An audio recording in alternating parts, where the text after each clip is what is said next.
Assalamualaikum warahmatullahi wabarakatuh. Pada kesempatan kali ini saya akan menjelaskan tentang basic ya, fitur basic yang ada di ClassPoint. Sekarang kita setelah pertemuan pertama kita mendownload dan menginstal, maka sekarang sudah ada tab New ClassPoint di PowerPoint kita. Ini sudah terintegrasi dengan PowerPoint kita. Jadi tidak standalone atau tidak berdiri sendiri ya. Jadi ClassPoint ini sudah masuk sebagai add-in di PowerPoint.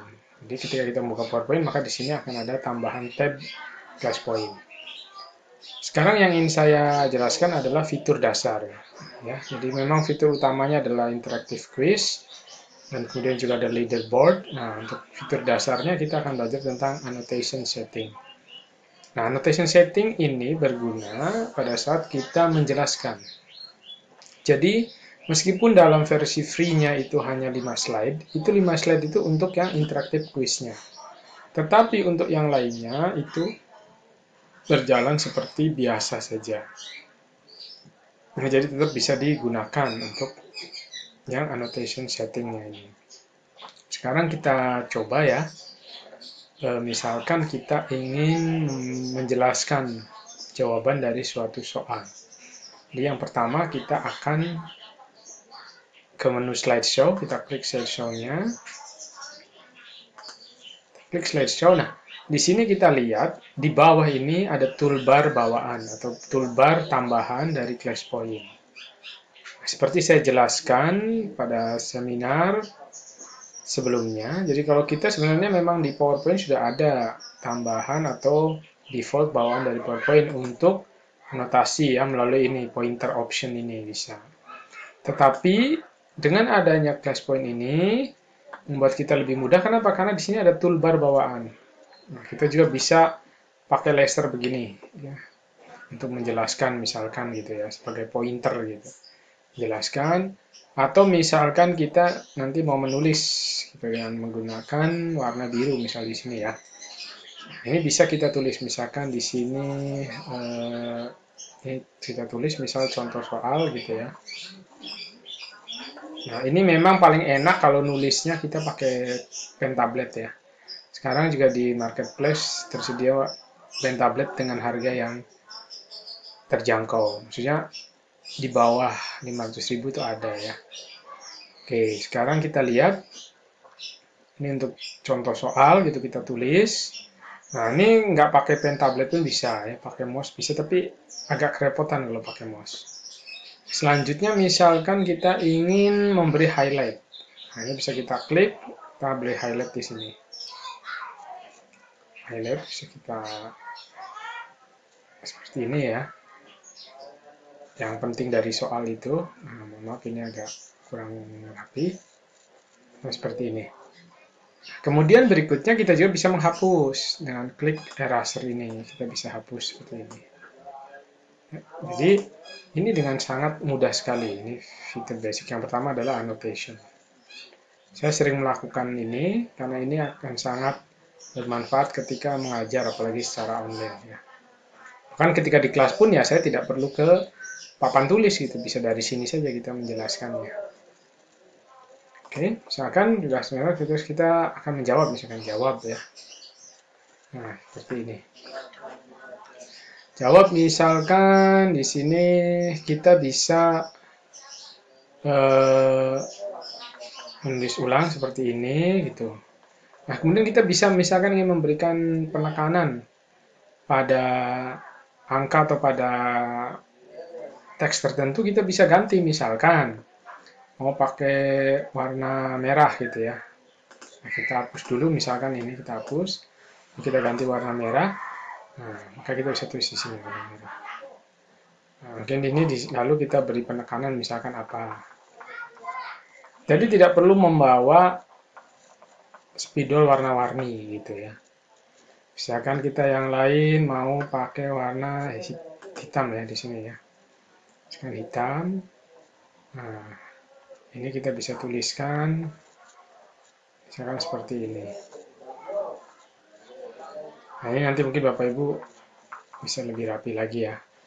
Nah, seperti ini, jumlah kulit warna hitam, kemudian harga valensi warna merah. Jadi bisa memberikan warna-warna yang berbeda. Apalagi anak-anak kan senang kalau misalkan kita warnanya apa ya, bervariasi lah gitu. Apalagi untuk anak-anak SD gitu ya. Walaupun jangan terlalu banyak juga gitu untuk versi warnanya. Ini yang pertama adalah anotasi. Yang kedua kita juga bisa whiteboard ini itu untuk menjelaskan, misalkan menggambarkan sesuatu atau apa gitu ya. Nah seperti ini bisa. Atau kita bisa ganti juga whiteboardnya jenis yang lain, misalkan yang ruler yang seperti ini, biar kita nulis lebih enak gitu kan. Eh, Misalkan gitu. Nah, kebetulan posisi tablet saya agak miring nih. Nah ini misalkan pengalaman belajar kelas point. Nah ini bisa juga seperti ini gitu. Jadi nanti ini bisa disesuaikan juga. Jadi itu adalah beberapa fitur dasar ya. Jadi anotasi, whiteboard atau blackboard. Nah ini juga nanti whiteboard atau blackboard ini bisa juga ditambahkan gitu. Nah, defaultnya ada 3, kita bisa tambahkan. Misalkan untuk yang kayak buku streaming gitu, untuk menggambar grafik atau menggambar kurva bisa. Bisa menambahkan, misalnya kita cari di internet gitu ya, yang kira-kira gambar yang kayak streaming begitu, lalu kita masukkan di dalam format JPEG gitu, bisa dimasukkan juga di sini. Kurang lebih seperti ini. Nah ini kalau anotasinya mau tetap ada ya, kalau tidak ya kita discard aja, biar tulisannya tadi hilang. Nah, ini ya, untuk whiteboard ini kalau kita klik di sini, nah ini ada pilihan-pilihannya. Sini bisa configure sampai 6 whiteboard.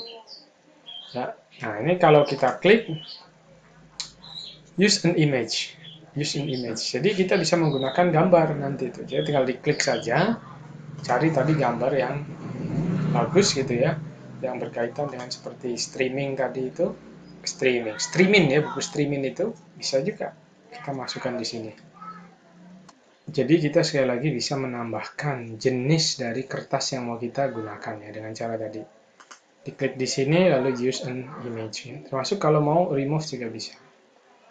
Jadi ini dari sisi pilihan akan lebih banyak. Lalu kemudian dari pen juga, tadi kita warna ada hitam, merah, biru, kuning.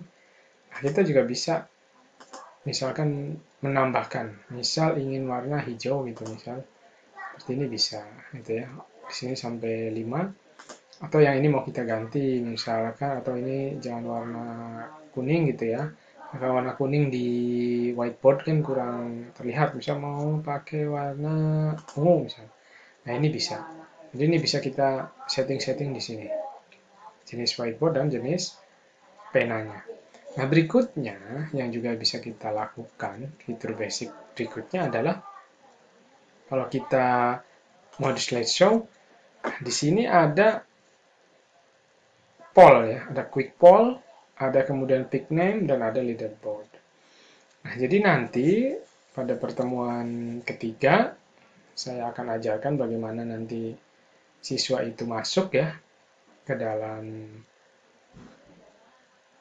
kita punya slide ini. Jadi nanti dengan menggunakan flashcard nanti akan dijelaskan di pertemuan ketiga. Nanti misalkan anak itu sudah masuk, kita bisa nanti pick name-nya. Kebetulan di sini belum ada ya, karena belum ada yang masuk di kelas saya. Tapi kalau ada nanti ada di sini kayak kartu kayak gitu. Nanti kalau diklik maka dia akan memunculkan nama. Jadi misalnya kita mau nanya anak, bertanya kepada anak secara random, kita pilih dari sini, bisa nanti ada ya. Jadi ada anak-anak yang sudah bergabung dengan kelas kita gitu dengan menggunakan kode kelas. Sekali lagi untuk bagaimana cara aksesnya dan yang lain itu di pertemuan ketiga akan saya jelaskan. Itu ya. Jadi bisa untuk pick a name. Jadi untuk pertanyaan tadi kita memberikan pertanyaan misalkan si A, si B gitu ya. Bisa dari sini aja. Berikutnya kita bisa juga polling. Nah, untuk polling ini ada true, false, yes, no ya, unsure gitu. Ya, tidak atau tidak yakin. Lalu ada feedback 5 level gitu ya. Atau bisa kita milih mau cuma 2 level saja, 3 saja, 4 ya. Feedback itu ya bisa misalkan kita ingin tahu anak-anak puas nggak dengan dengan apa namanya ya, pengajaran kita gitu. Bisa dengan menggunakan ini. Jadi caranya gimana? Caranya gini. Saya keluar dulu dari mode. Lalu kemudian kita masuk ke new slide. Kita tulis dulu di sini. Nah, misalkan tadi true or false, nah berarti kita bisa menulis pertanyaan-pertanyaan yang berarti benar atau tidak. Ini seperti ini ya, seperti yang nampak di layar ini. Nah, kita bisa mode slideshow. Nah, nanti kita bisa pilih di sini itu adalah true or false. Jadi true or false, misalnya seperti ini kita pilih true or false saja. Nah, nanti dia dari sisi siswa itu akan ada pilihan benar atau salah. Ya, mungkin nanti akan coba saya tampilkan dari sisi siswanya. Nah, ini sedang collecting respon ya. Nah, ini tampilan nanti yang ada di HP siswa. Ini tampilan yang di laptop kita sebagai guru. Nah, nanti ketika anak itu sudah masuk melalui web browser ini ya, mengetikkan alamat classpoint.app, nanti class code-nya kita masukkan. Class code ini yang ada di ujung, ya. Nanti akan dijelaskan lebih detail di pertemuan ketiga. Lalu kemudian ini adalah jumlah anak yang masuk ke kelas kita, pojok kanan ini. Nah, pada saat kita mengklik tadi untuk quick poll ya, terus kita pilih true or false tadi, maka di tampilan siswa akan seperti ini.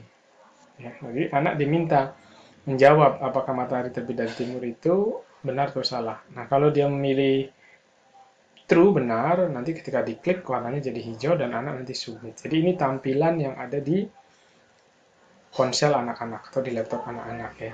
Jadi anak-anak tidak perlu menginstal aplikasi, tapi cukup nanti memasukkan kode kelas saja dan kemudian masuk ke classpoint.app melalui browser. Nah, ini tampilan untuk yang true or false. Itu. Kemudian selain ini juga kita bisa melakukan tadi itu yang disebut dengan feedback ya. Feedback 5 level. Bisa juga 2 level, 3 level, ya artinya opsinya gitu ya. Yang puas, sangat puas, tidak puas, nah seperti itu. Nah, di sini saya akan masuk ke poll. Nah, ini polling ya. Nah, untuk polling, kalau kita akan lihat ya, polling ini, kita bisa klik nanti di quick poll. Nah, kita pilih feedback. Jadi di sini misalkan pollingnya bukan untuk menentukan kepuasan pelanggan atau misalkan kepuasan peserta didik ya, tapi misalkan untuk memilih KM itu bisa seperti ini. Kita bisa seperti ini. Feedbacknya berarti kita pilih 4 level ya. Nah, ini adalah apa namanya tampilan di laptop Bapak Ibu guru. Jadi dia collecting respon di sini. Oke. Jadi nanti akan ada yang memilih misalkan mungkin ada siswa yang memilih seperti ini. Nah, nanti itu akan ada pemberitahuan. Akan ada pemberitahuan. Nah, misalkan seperti ini. Nah, di sini. Di sini kita lihat berarti ada satu siswa yang sudah memilih, yaitu yang nomor A. Namanya live status ini bisa kita sembunyikan ya. Bisa kita sembunyikan, bisa nanti kita hidupkan lagi gitu. Jangan seperti itu. Ini sangat mudah. Jadi nanti kalau yang milihnya satu kelas gitu, ya akan sangat mudah untuk kemudian kita bisa tahu berapa langsung.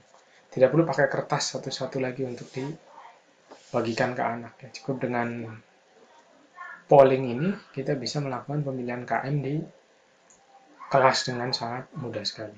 Nah, ini adalah tampilan di HP anak-anak ya Bapak Ibu. Di waktu tadi kita melaksanakan polling. Jadi anak-anak tinggal pilih kan di sini ada 4, maka dia akan memunculkan 4 pilihan ini. Kalau dia pilih A, maka akan jadi hijau dan tinggal anak nanti submit. Makanya tadi pas di collecting respon kita ada satu pilihan anak ya, yaitu yang option A. Nah, ini tampilannya. Jadi sangat luar biasa sekali ini. Fitur-fitur dasarnya saja sudah seperti ini. Jadi selain untuk polling ketua kelas, kita juga bisa melakukan yang lain. Misalkan untuk tadi feedback tadi, kepuasan anak dalam kita mengajar gitu, apakah sesuai dengan harapan mereka atau tidak, bisa seperti ini. Gitu. Jadi kita tulis dulu kalimatnya, lalu kemudian kita beri pilihannya berapa. Misalkan kalau ada 5 tadi ya atau 6 gitu, kurang puas, tidak puas, sangat tidak puas, gitu. Cukup, apa segala macam itu bisa kita tuliskan di sini. ABC-nya seperti ini ya, ABC-nya kita tuliskan, lalu kemudian tinggal klik ini, Paul pilih berapa, ada berapa option tadi, misalkan 5, klik saja, ya langsung orang bisa milih gitu yang sudah masuk ke kelas kita ya. Ini sangat luar biasa sekali dari fitur-fitur dasar yang ada di ClassPoint. Nanti pada pertemuan ketiga saya akan bahas tentang tadi bagaimana cara siswa mengakses, lalu bagaimana tentang class code, dan kemudian kita akan bicara tentang quiz interaktif. Fiturnya itu apa saja yang ada di ClassPoint. Sampai jumpa di pertemuan berikutnya. Terima kasih. Assalamualaikum warahmatullahi wabarakatuh.